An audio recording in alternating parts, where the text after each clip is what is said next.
As a real estate agent, one of the things that I come across a lot when I'm working with clients who are a couple years out from actually purchasing a house is the fact that um, they have to actually get their finances in order. When we talk about buying a house, one of the things that is is often talked about, obviously, is how much house can you afford? Do you have the money to be able to afford to buy a house? So when I come across people who are very early on in the stages of, you know, adulthood, young adults, or people who have never bought a house before, one of the conversations that I always try to have is just, do you have a budget? Have you ever been on a budget? And when I'm talking to people who are classified as like low income in particular, that conversation gets a little bit more difficult. But today, that's what I'm going to talk about. It is extremely important to budget your money and create a plan for your money, to create a vision for your money, whether you have a monthly surplus and you're making hundreds of thousands of dollars, or you're someone who's living paycheck to paycheck like most of us are, or at some point most of us have. So today we're going to be talking about how to create a budget and start getting control over your money. So first thing first, when you go into making your budget, you need to know and identify two main numbers. The first number you need to identify is the total amount of all of your income. So in order to do this, simply write down all the income that you make. If you have a job, write down how much you make per month. If you have a side hustle, you drive Uber, you do DoorDash, you sell sneakers, you do makeup, whatever it is that you do on the side and that generates income, write that down as well. Um, and also, too, as a little tip, write down the dates in which you typically get those sources of income, just so you know, so you can be more specific with this budget. The second thing you need to know, obviously, is all of your expenses. You have to write down all of your expenses. Now, this is where you have to be honest with yourself. You cannot avoid certain things that you don't qualify as an expense. So let me define the word expense for you. Essentially, it's anything you spend money on, whether it's regularly, like your rent and your mortgage, or it's something that you might have bought this month, but you don't buy regularly, like a movie ticket or, whatever, pair of sneakers. Doesn't matter. How to keep yourself honest in this department: go on your banking app. Most of us have checking accounts, and we can go right on our phone and open up the app and see every purchase that we made in the month. Do that. If you're old school, print out your bank statements, get it from the bank, and go through each line item and write down every single expense that you have. Everything that you have spent money on, write it all down. So then you'll have two total numbers. You'll have your income category, and then you'll have your expense category. And what you then do at that point is you subtract those two numbers. Now this can be a bit daunting because some people, you'll quickly realize that you have a negative number, meaning your expenses is larger than your income. So that's one way, and that's okay. But you might be the person on the other side of the fence where your income is greater than your expenses, and that's also okay. Doesn't matter which side of the fence you are right now. This is the most important step. You have to see where you are. You have to see how your money lines up for you. Once you subtract those numbers, the goal actually is to get those two numbers to equal zero. You want them to offset each other. You want your expenses minus your income to equal zero. Why? Because in this type of budget, which is called a zero-based budget, you want to have an assignment for every single dollar that you have. So once you have everything on paper, you can see where your numbers line up. Now you can start making a plan. Again, the whole point of this is to get control over your money and start making a plan for it. So you don't have to answer any questions at the end of the month like, where did my money go? Or I thought I had this much and I don't have this much. Or, God forbid you have an overdraft fee, whatever the case may be. Once you get these two numbers lined up and you see exactly where you stand, now you can start making a plan. The most important thing you need to be concerned with right now, especially when you're living paycheck to paycheck, is covering your four walls. That includes food, shelter, utilities, and your transportation. You have to allocate money in your budget for these four things. These are like bare bones, most essential items in your budget. Obviously, your food, you have to eat. We have to eat to survive. But that does not mean add a whole bunch of money for going out to Applebee's or Ruth Chris or wherever it is that you like to indulge. This is the time where you have to be responsible and disciplined and just understand this food money is for groceries. It's for food that you can bring home. You can prepare yourself. When you go to the store and you buy a chicken breast, you're not just getting that chicken breast for one night. You can get that for over a span of multiple nights. Whereas if you go to a restaurant, you pay that money one time and that's it. So you got it. Now this is where you start allocating money over a long term, investing that money into groceries as opposed to restaurants, so that you can, first of all, just have more money on the back end, but be more responsible with that money. Number two is shelter. We talked about this before. Your shelter includes your rent or your mortgage. In most cases, we're talking about people who have a rent, because this whole concept is for people who have not been able to buy a house yet. But either way, there's a golden rule with your housing costs or your housing expense. It should not be more than 25% of your take home pay, of your net income. When you rent a property, the suggestion is your rent should not be 30% of your gross income, which is fine. But I know you don't get your gross income. So you should not budget for money that you don't have. That's why I suggest it should be no more than 25% of your take home pay. So if you make $1,000 a month, your rent should not be more than $250 a month.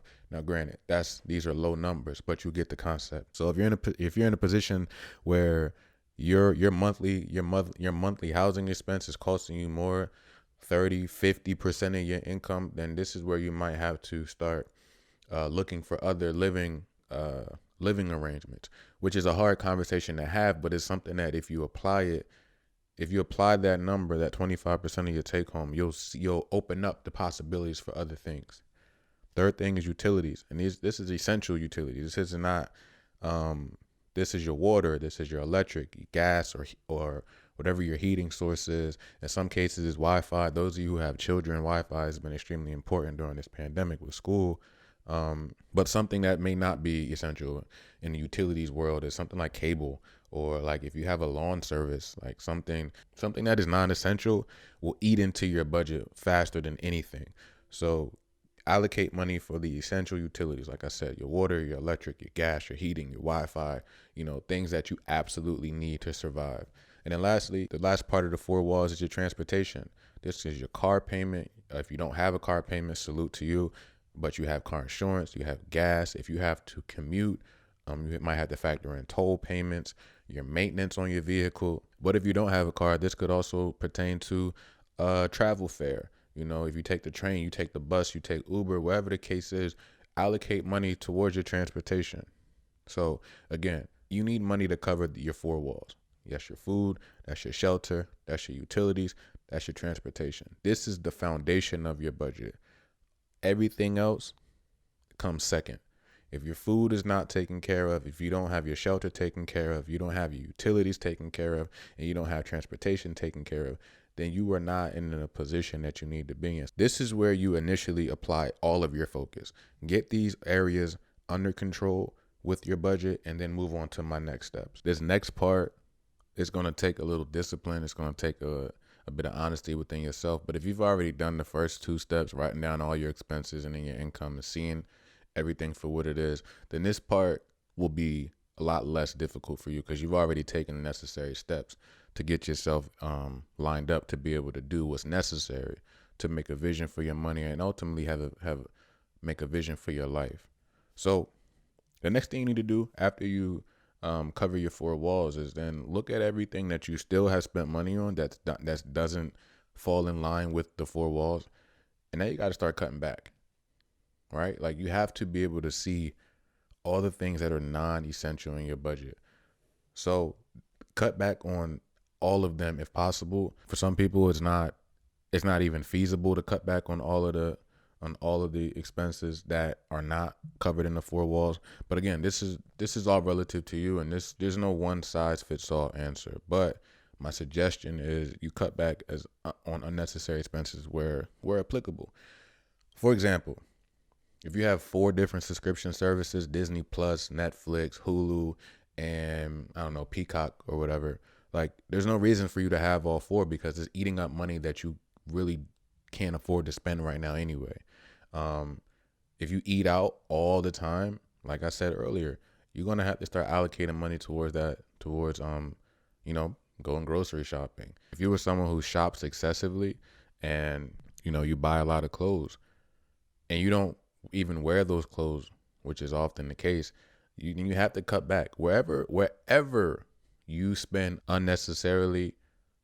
You have to look at those places and understand that it's not helping you right now, especially if we're living paycheck to paycheck. We're in a low income situation.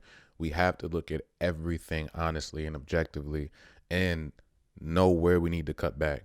Now, like I said earlier, if you might have kids, so maybe Disney Plus is something that you need to keep the kids occupied or entertained, when you're trying to work on what it is that you're trying to work on. Maybe you need Spotify or Apple Music because you're a music lover. So it's okay to keep one or two here and there if it makes sense. But if it doesn't add any value and doesn't help you get to where you're trying to go, you got to get rid of it. Like it's absolutely necessary for you to get rid of it. Now, the good thing about that is once you cut back on those expenses, you're going to free up money that you probably thought you didn't even have. A lot of us feel like I got to make more money. I got to make more money. But like literally just cutting back on some of these non-essential expenses will free up $50, a couple $100, whatever the case may be. And when you get to that point, now you can start making a plan, and now you can start implementing a vision for your money. So what do you do when you have extra money? What do you do when you find extra money? Well, the first thing I highly suggest you do is you create a savings plan for yourself. You need a savings plan. The one I suggest is starting an emergency fund. Just start with $1,000. Give yourself some cushion for, if your car breaks down and you need to put work into it, or there's something that goes on in your home and you need to put money towards that. Any unforeseen circumstance that's going to cost you money, start building up that emergency fund instantly. Let's say you get that first $1,000 of your emergency fund saved up. Then you can start looking at some debt if you have that. Start paying that debt down. Get yourself financially in a better position. But again, this all starts with knowing where you are, writing down that income, writing down those expenses, seeing everything for what it is, getting those finite numbers, understanding the details, knowing where and what you need to cut back on in order to then make this plan for your money. So as a former educator, I'm not the type of person that's just going to give you a bunch of information without actually giving you a resource where you can use and implement this strategy on your own. So because the way I started with budgeting, I just started with pencil and paper, and I literally had a blank notebook, and I just wrote a column for expenses and a column for income and all the stuff that all the things that I just mentioned.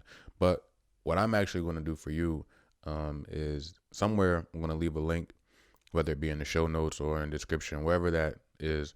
I'm going to actually provide you with a budget tracking sheet that I took the time to create myself, that you can print out or you can copy and write down yourself, that can help you start to get control of your money and ultimately achieve that goal of financial freedom and to be able to purchase a property in the future. So thank you for watching this. Again, the most important thing you can do for yourself right now is to get control of your finances and put yourself on a plan and have a vision for your money and ultimately have a vision for your life. Peace.